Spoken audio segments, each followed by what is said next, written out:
What we are talking today is not new for you.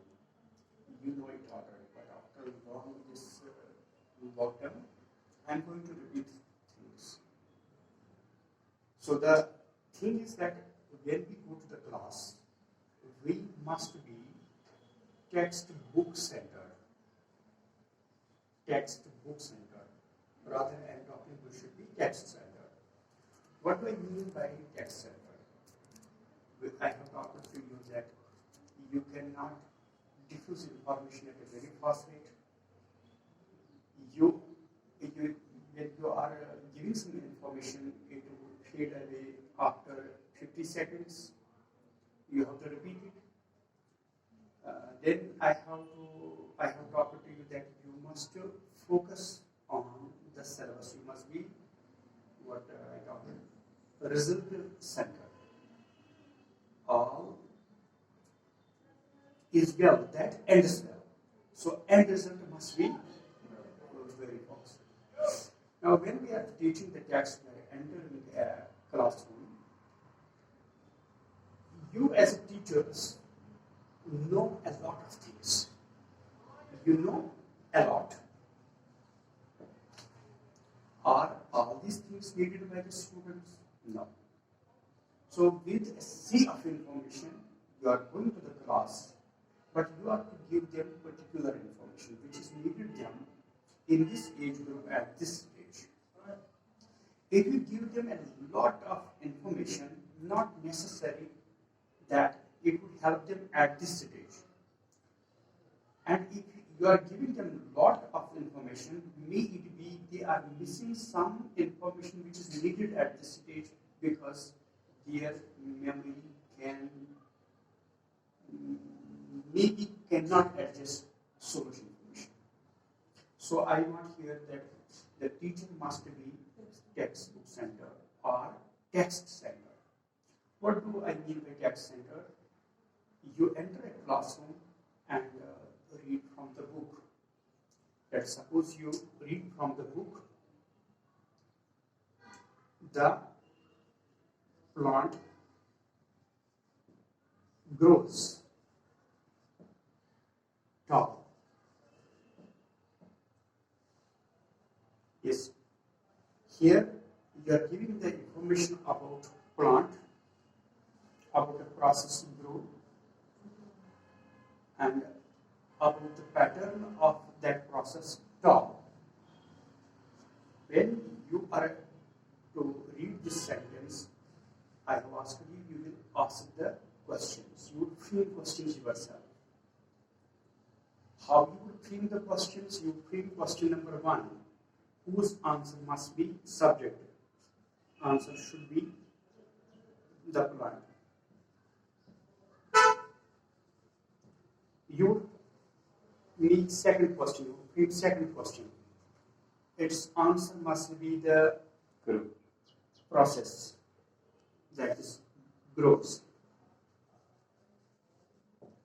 Then you will frame third question, whose answer will be pattern. How does it grow? So let me frame the questions. The plant grows tall. What should be the first question? What grows tall? What grows tall? The answer will be the plant grows tall. Yes. Question second, its answer should be grows. Question will be, what does the plant do? The plant grows tall.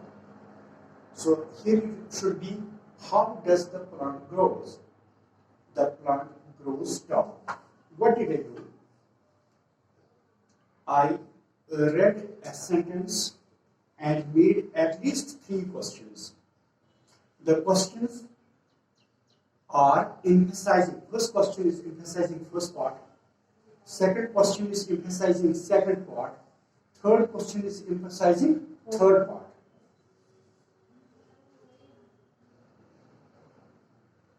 Look here.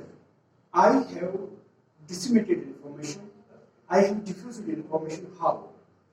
By first sentence, I disseminated first information. By second sentence, I disseminated second information. By third, I disseminated third information. Is my diffusing of information at a moderate rate or is it fast?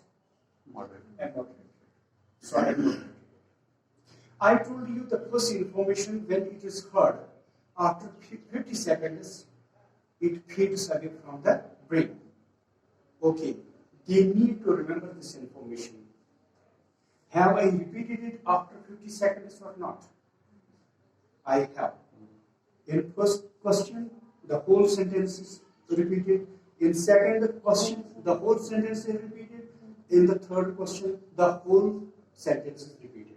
So my point that we should give information at a moderate rate. I give you practically how we can do it.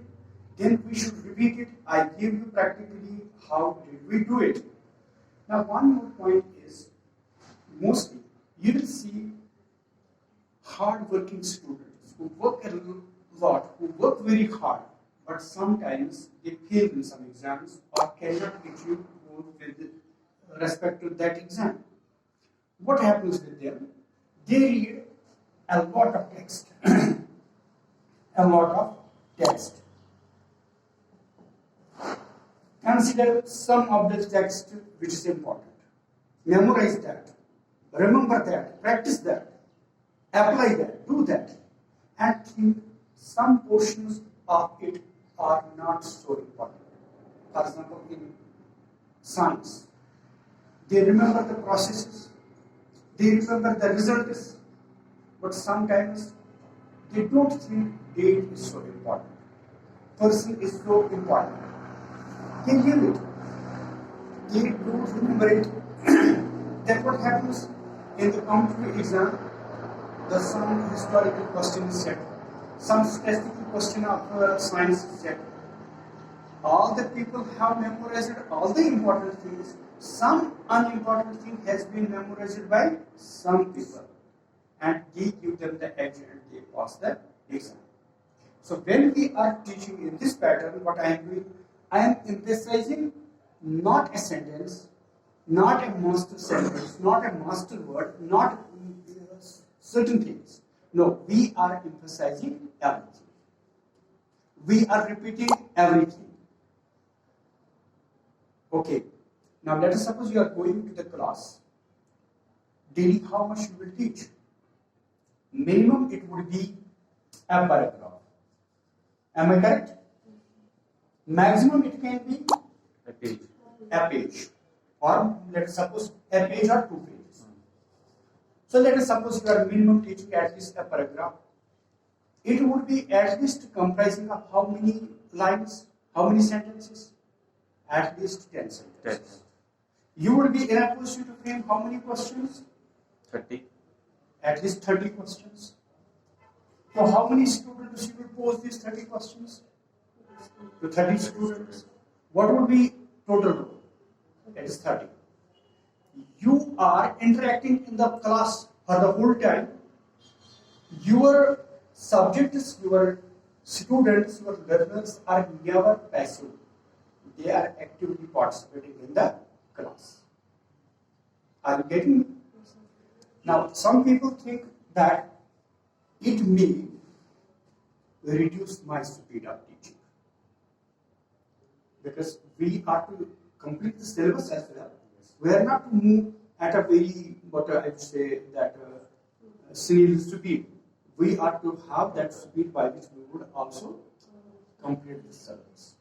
I have tried it for many years now. At this year, we tried it for 2 years. That I focused with certain subjects like science and English. We could manage it within 180 periods. Within 180 periods. Still, I have already told you are human beings. You are not robots. I am not programming a robot. What's the program it is? He will move like that. Now you can see it that you can ask children, First of all, you are training in the class, asking the questions. Let's suppose on first day you just taught one paragraph. On second day you ask children to think the questions like this for next 3 paragraphs at home. We have been giving them the self-assessments and the self-pattern questions. They will do it. They will study it. And they can be trained for it. Once they are trained, you can then skip 3 sentences in between for which you will not frame 4 questions instead of that ask the children to do the same. In this way, what you will do, your class will be interactive. You are emphasizing everything. You are diffusing information at a moderate rate. You are repeating after every 50 seconds the things. At least you are repeating something how many times? At least 6 times. Yes. You are having this sentence. You asked a question, you repeated 70% of this question, this sentence. He answered, he repeated the whole sentence. You asked again question, repeated the same. He answered. So at least you are repeating the concept 7 times. Now, our mostly sentences are subject, verb, and object.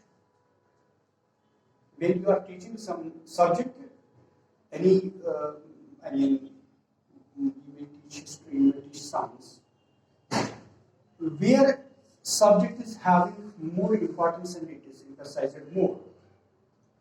For example, history. In history, emphasis on subjects, emphasis is on objects, emphasis is on adverbs, when, where, etc. In science, there will be emphasis on mostly on processes. Yes? May it be where it was done, how it was done, wherever it was done, it would not be so important. But here, in this method, we are trying that the learner gets that everything is important. Everything is important. Every word of mind is important. Every word of textbook is important. Every page of textbook is important. Thank you.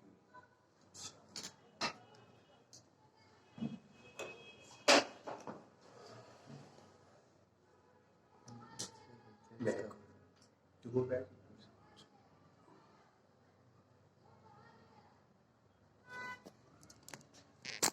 This is what we think.